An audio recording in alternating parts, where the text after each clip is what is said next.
Avui en el nostre Imprescindibles el dediquem al nostre veí de Fontetes, Ignacio Barquín, que és un dels nostres referents pel que fa a la defensa de la sanitat pública i també en el tema dels drets laborals.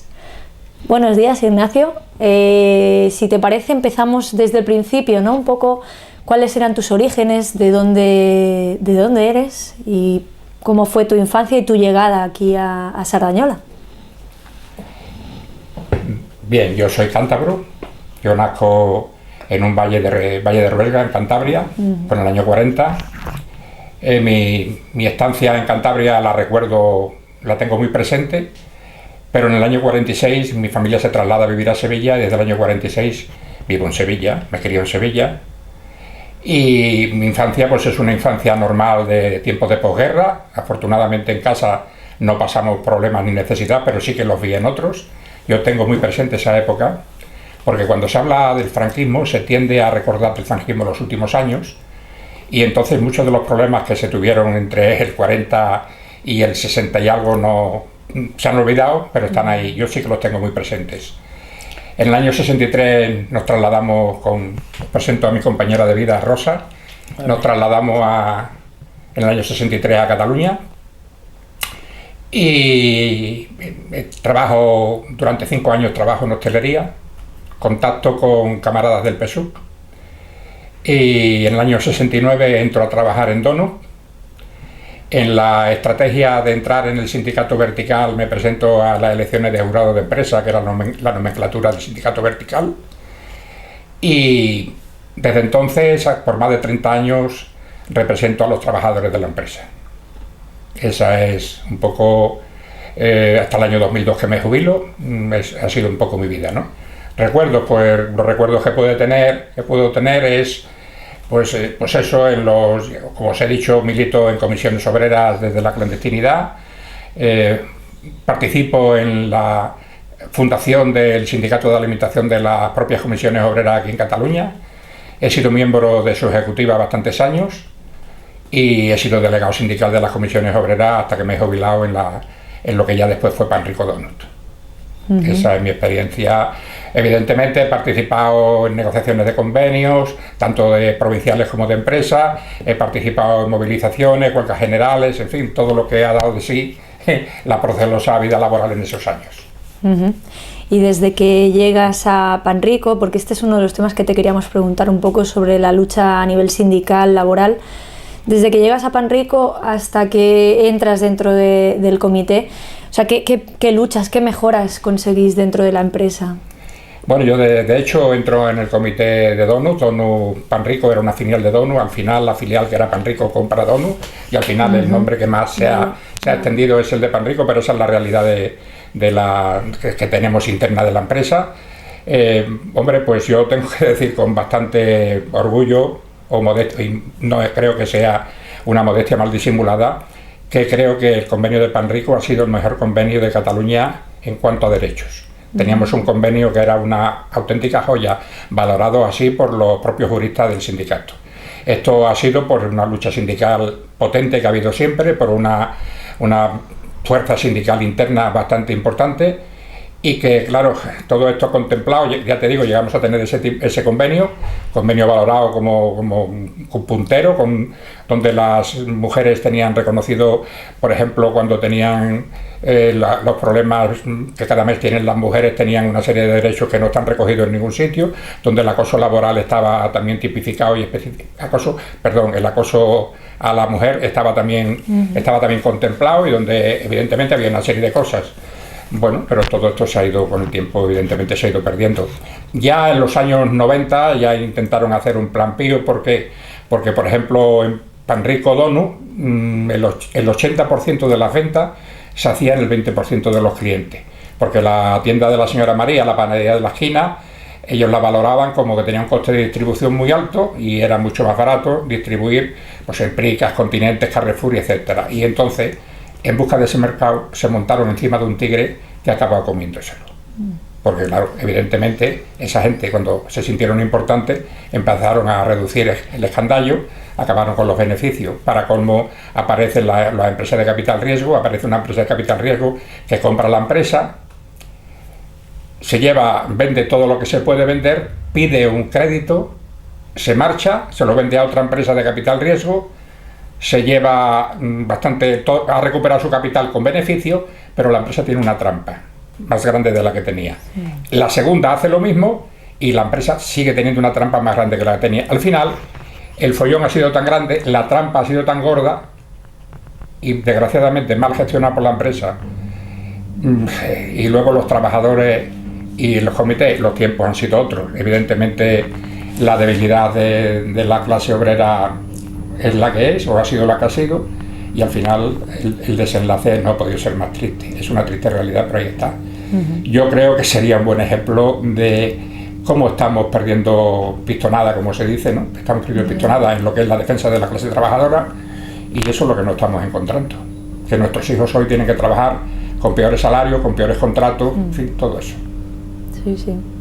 ¿Y recuerdas de esas movilizaciones o huelgas, alguna en concreto, alguna que te quedó más...? Bueno, nosotros, hombre, me queda mucho en el recuerdo en el tiempo del franquismo todavía, la primera huelga que se hizo, que se intentó, y bueno, creo que fue bastante exitosa, general, que se hizo, donde, bueno, pues estábamos para toda una fábrica con a lo mejor 150 autónomos que eran autónomos, que no estaban en plantilla, conseguir que también pararan, y al mismo tiempo que estaba parando maquinistas, Pegaso, estaban parando las grandes empresas, pues para nosotros fue un aldabonazo importante de la potencia de la acción sindical que practicábamos dentro de la empresa. Yo recuerdo que yo en esos tiempos, en lo que era DONU, solamente tenía 150 carnets clandestinos de las comisiones obreras, que tenía que ir con el sello detrás de los trabajadores o sea, eran sellitos que se ponían, que no, entonces el sindicato era clandestino, y así era como nos movíamos, ¿no? Y a partir de ahí se fue generando un movimiento sindical muy importante dentro de la empresa, y luego cuando nos juntamos con Panrico, con otros compañeros que estaban en Panrico, pues hicimos una coalición potente e importante, y nos llevó a, ya te digo, a tener el convenio que comento, ¿no? Participar en huelgas, pues sí, en esa huelga que te digo. Luego en DONU se hicieron, yo creo que hasta 3, y luego estando ya en Panrico, pues 4 o 5 más, huelgas generales de la empresa. Con lo difícil que es parar una empresa, que nosotros sí es cierto que lo teníamos bastante controlado, el tema porque claro, al tener un producto perecedero hay que también reconocer las cosas. Nosotros, el producto no eran tornillos, era un producto perecedero. Entonces, si no se distribuía, nosotros estábamos de huelga y ese producto se había fabricado pero no se distribuía, eran un montón de millones que había que tirar. Entonces eso nos ayudaba también en las negociaciones, todo hay que decir. Claro. Bueno, era una baza a favor, ¿no? Una baza que había que saber utilizar. Muy bien. Había que saber utilizar, y claro, pues el movimiento obrero tiene que aprovechar esas cosas, porque si no, no tiene muchas más cosas. Hace referencia muchas veces al franquismo y así. Y una de nuestras preguntas era precisamente ¿en qué lugar te encontrabas y cómo recibiste la muerte del dictador? Eso es gracioso. Porque mira, unos días antes de que el dictador muriera, yo trabajaba en DONU por la noche, ¿no? Y yo trabajaba en la logística, trabajaba en lo que era el almacén, distribuyendo a proveedores y a los 150 autónomos que venían a cargar cada mañana a las 4 de la mañana. Entonces, unos días antes de que muriera el dictador, pues aparecieron a las 12 o la 1 de la noche, pues un destacamento de policías, todos muy pertrechados de armamento, porque nosotros estábamos en San Andrés, en la calle Torres y Valles, enfrente de la Telefónica. Entonces, a lo que venía la policía era ocupar el edificio de la Telefónica, pero claro, a nosotros nos causó una cierta sensación, y allí estuvieron hasta varios días después de muerto Franco. Bueno, entonces, el día que el equipo médico habitual comunica la muerte, que eran las 5 de la mañana, no se me olvidará nunca, a las 5 de la mañana, yo estaba controlando a vendedores que estaban cargando, y uno de los vendedores que venía a cargar, que era un gran tipo, a pesar de que era falangista, y era, evidentemente, fue un buen elemento también en la defensa de los trabajadores, pero desde su óptica de falangista, ¿eh? Entonces, claro, comunicó el equipo médico habitual, Franco ha muerto y tal, y él llega a cargar, que estaba en la cola, y se acerca, y desde la calle, al lado de los policías, empieza a pegarme gritos: ya estarás contento, no sé qué, no sé cuánto, que se ha muerto Franco, que ya te lo habéis conseguido, todo este tipo de cosas. delante de un destacamento de la policía en aquellos tiempos no fue una cosa, pero bueno, fue una cosa un poco anecdótica que la comento por la percepción que yo tengo del franquismo es muy negativa, muy negativa. También tengo que decir una cosa, yo me acuerdo que en la clandestinidad yo teorizaba que con una república burguesa quizás llegáramos los trabajadores a vivir peor, y desgraciadamente el tiempo me está dando casi la razón en determinadas cuestiones. No quiere decir que yo añore el franquismo, que no, sí, claro. Pero que hay algunas cosas que una democracia burguesa pues también tiene sus contradicciones importantes. Sí, bueno, porque al final me imagino que la peor parada siempre es la clase obrera, ¿no? Tanto en un lugar como en otro. La desunida clase obrera. Sí, hoy en día seguro, sí. Desunida y desmovilizada clase obrera. Así es. Bien, te quería también preguntar porque nos ha llegado que aún estando jubilado continúas en la movilización por tema laboral, pero ahora más desde la óptica de las pensiones. Cuéntanos un poquito cómo os estáis movilizando aquí. Bueno, eso es un tema dramático. Es un tema que hablas con muchas personas mayores y te dicen, anda ya, ¿cómo van a quitar las pensiones? Eso no lo puede quitar nadie. Y hablas con otros que te dicen, no, pues esto va a durar hasta que no lo aguanten, porque esto no lo van a quitar. Bueno, pues ni una cosa ni la otra, no, ninguna de las dos cosas son reales. Tenemos mucho peligro. Los gobiernos de turno están intentando hacernos ver y hacernos creer que tenemos un problema con las pensiones. Yo creo que el problema es mentira, no es con las pensiones. El problema es laboral, más bien dicho, de condiciones laborales. Entonces, si magnifican mucho los gastos, porque los gastos es cierto que aumentan, vivimos más tiempo, parece ser que somos más mayores de 65 años los que estamos cobrando en la pensión, pero también es cierto que no nos hablan de los ingresos. Y los ingresos han disminuido. La masa salarial en España ha disminuido 20.000 millones al año. Entonces eso se tiene que reflejar.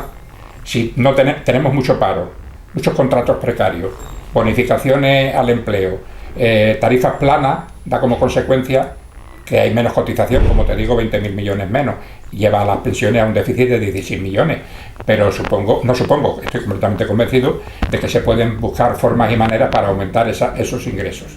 Para eso hace falta que los pensionistas nos movilicemos, nos movilicemos si hace falta. Simplemente yo diría que con que pusiéramos a trabajar nuestro voto y no votáramos a ningún partido, jamás votáramos a ningún partido que legisle en contra nuestra, tendríamos muchísimo ganado. Por otro lado, hay que estar muy al loro porque llevamos ya en los últimos años 3 reformas laborales, que han tenido 3 reformas de las pensiones, que han tenido las consecuencias que han tenido, y que ya Mariano, nada más tomar posesión, ha dicho que va a reunir el Pacto de Toledo. Habrá que echarse mano al bolsillo porque algo malo nos va a venir seguro. De entrada, hay que estar muy al loro porque la ministra Fátima Báñez va soltando ocurrencias.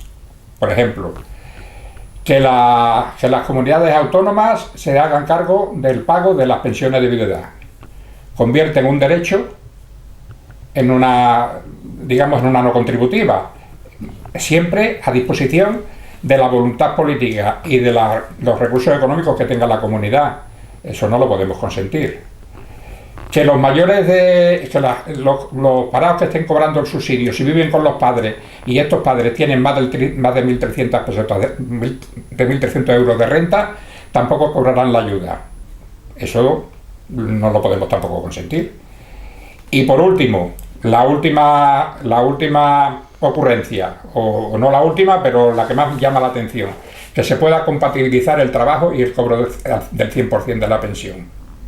Ahí tenemos que estar muy atentos, no vaya a ser que lo que se pretenda es que como ustedes pueden trabajar, yo le voy a bajar la pensión y complemente usted. Que esa es la situación que están viviendo en Europa, en algunos países, en Alemania sin ir más lejos, donde más de 1 millón de alemanes tienen que complementar su pensión con los famosos minios. Ostras. ¿Qué pedimos? ¿Qué creemos? ¿Para qué estamos intentando cuajar un movimiento, una plataforma unitaria y transversal en Sardañola, donde tomemos conciencia de nuestra situación y nos pongamos a trabajar por nuestros derechos? Si anteriormente hemos estado trabajando en la defensa de nuestro salario, durante el franquismo, ¿qué sentido tiene que ahora no lo sigamos haciendo? O sea, el hecho de que seamos pensionistas no quiere decir que nos vayamos a casa. Seguimos teniendo que defenderlos, porque los derechos se conquistan, pero hay que seguirlos defendiendo. No vale solo conquistarlos y luego irnos a casa. ¿Y tenéis algún día en que os reunís? Eso es un embrión que todavía no... Todavía estáis en ello. Cuesta trabajando. mucho de cuajar, por desgracia, cuesta mucho de cuajar. En el contexto de la semana de reconocimiento a la Gent Gran de Sardañola, hay un coloquio el día 26 en la Asociación de Vecinos de Serraparera, donde esperamos que vayan pues todos los jubilados que se sientan concernidos y ver si somos capaces de organizar eso. Día 26, ¿a qué hora? A las 6 de la tarde, es un sábado a las 6 de la tarde. Perfecto. Está dentro del programa que ha editado el Ayuntamiento de Sardañola de reconocimiento a la Gent Gran.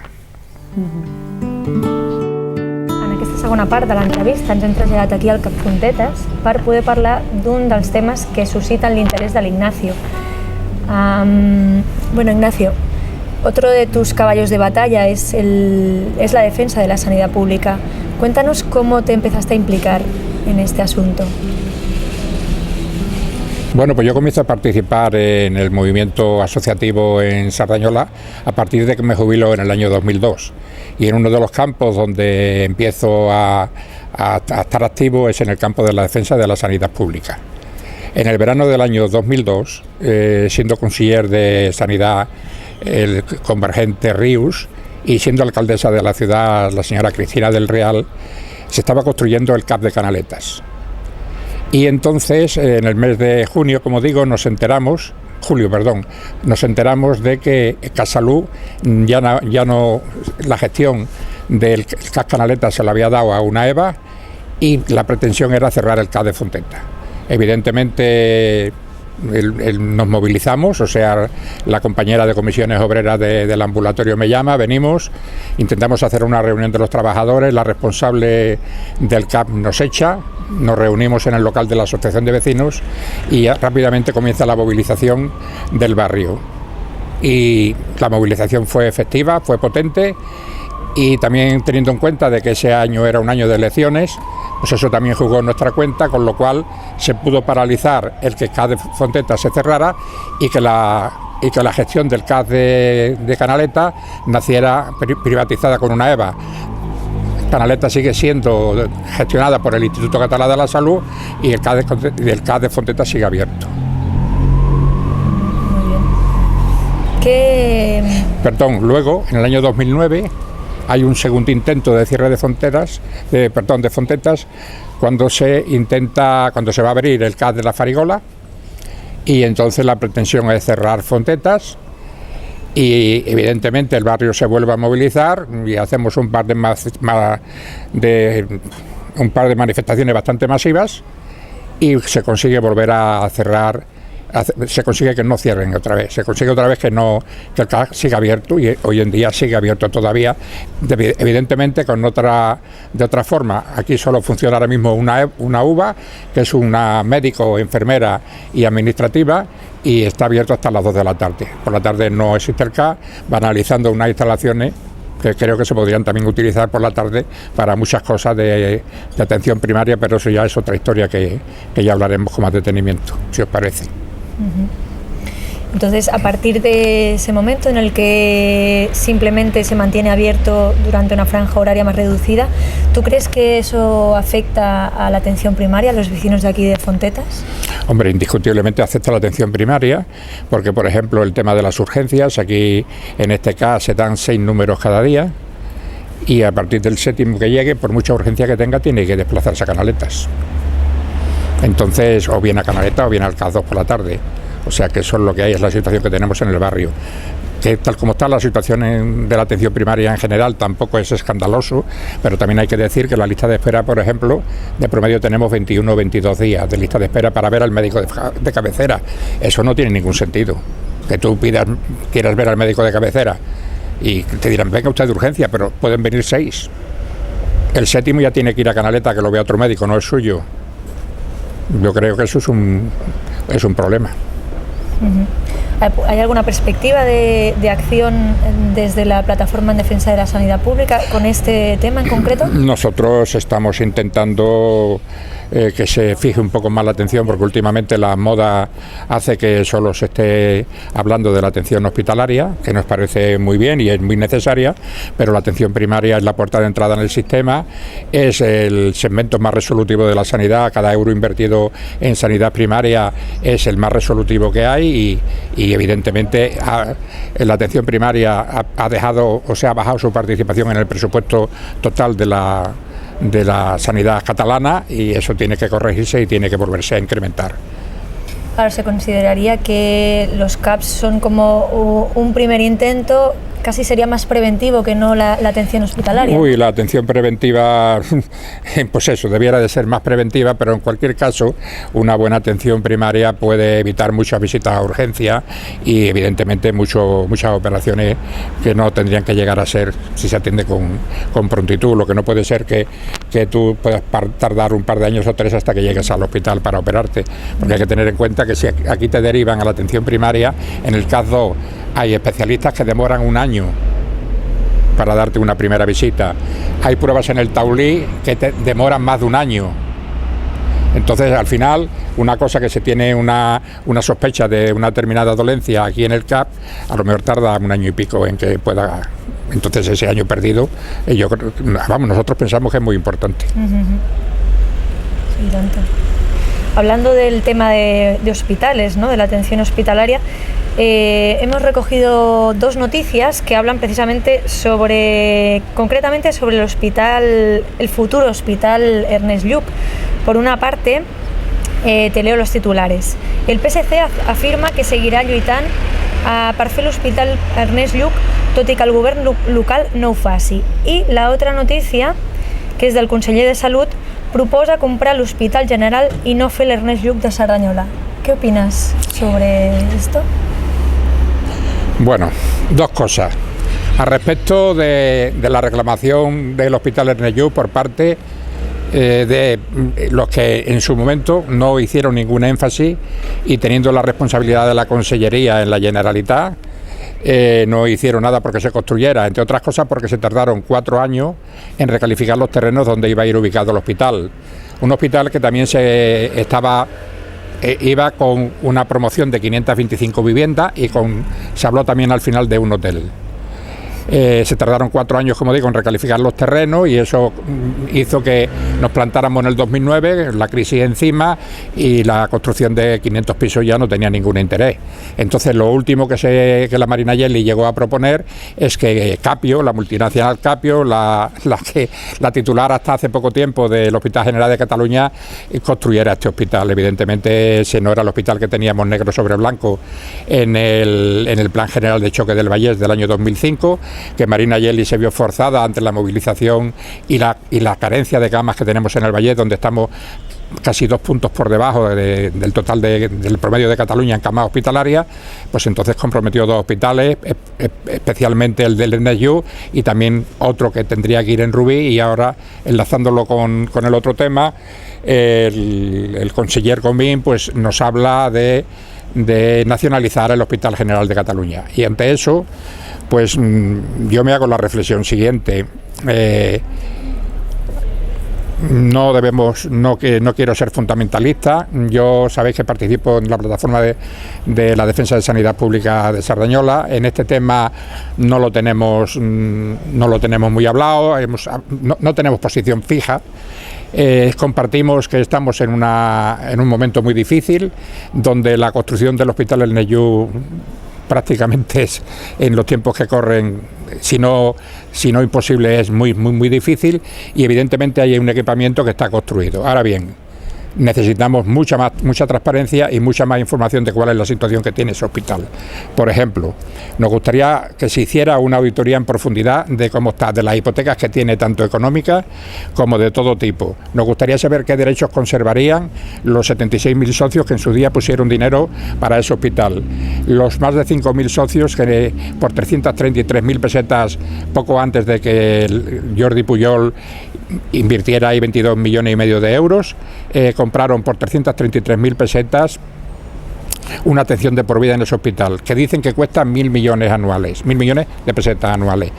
Entonces todo eso se tendría que poner encima, se tendría que hablar muy bien, saber si va a haber, la gestión va a ser pública o va a quedar dentro algún tipo de una moda que hay también últimamente anunciándose, que es de la colaboración, no de la colaboración, que la colaboración público-privada es el daño que tiene, la enfermedad que tiene la sanidad pública catalana. La principal enfermedad que tiene la sanidad pública catalana es la colaboración público-privada, sino si va a quedar algún tipo de gestión privada dentro del hospital, como ya se está pretendiendo, cambiar estatutos del consorcio, como puede ser el Hospital del Mar, como otros consorcios, para que dentro del espacio público y del local público que atiende la sanidad se pueda hacer actividad privada, desvirtuando totalmente para lo que es la sanidad pública, pero es para una atención integral de la salud de los españoles y en este caso de los catalanes.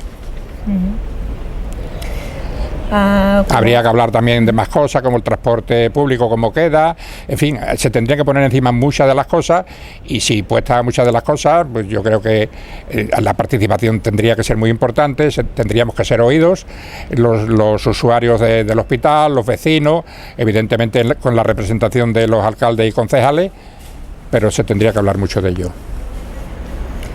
¿Tú ves posible este diálogo? ¿Crees que se puede dar? Bueno, que el diálogo se haga es difícil, no es una cosa muy común. Se anuncia que sí, creo que posible sí que es. Otra cosa será luego las consecuencias del diálogo si se llevan a la práctica, porque claro, el problema no es hablar, el problema es si lo que se habla luego se plasma en la realidad. Para las personas que quizá no están tan avezadas en este tema, como última pregunta te quería, como un poco a nivel aclaratorio, entre esta idea que está como sumergida de que realmente invertir en una sanidad privada es mucho mejor, es decir, tener una mutua privada es mucho mejor que luchar por una sanidad pública. No es cierto. Esta idea está como muy infundida entre la población, ¿no? No, pero no es cierto. La realidad es la que es, y el paradigma de la sanidad privada son los Estados Unidos, que están invirtiendo más del 17% de su Producto Interior Bruto en sanidad, consiguiendo los resultados que todos sabemos. La mitad de los ciudadanos de los Estados Unidos no tienen ningún tipo de protección sanitaria, y por lo tanto eso no podría ser nunca el modelo.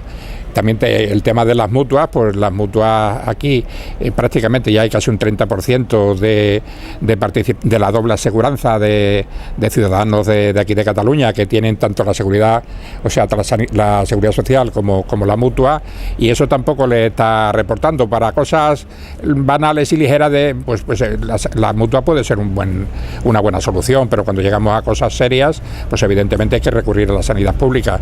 Claro, ¿qué pasa? Que los números económicos que pueda presentar la sanidad pública, claro, si atienden los procesos más costosos de la sanidad, pues son los que son. Pero la rentabilidad social es muchísimo más elevada de la sanidad pública que no de la privada, y hay que tenerla en cuenta. Bueno, pues muchísimas gracias por dedicar tu tiempo a esta entrevista, te lo agradecemos enormemente. Gracias a vosotros.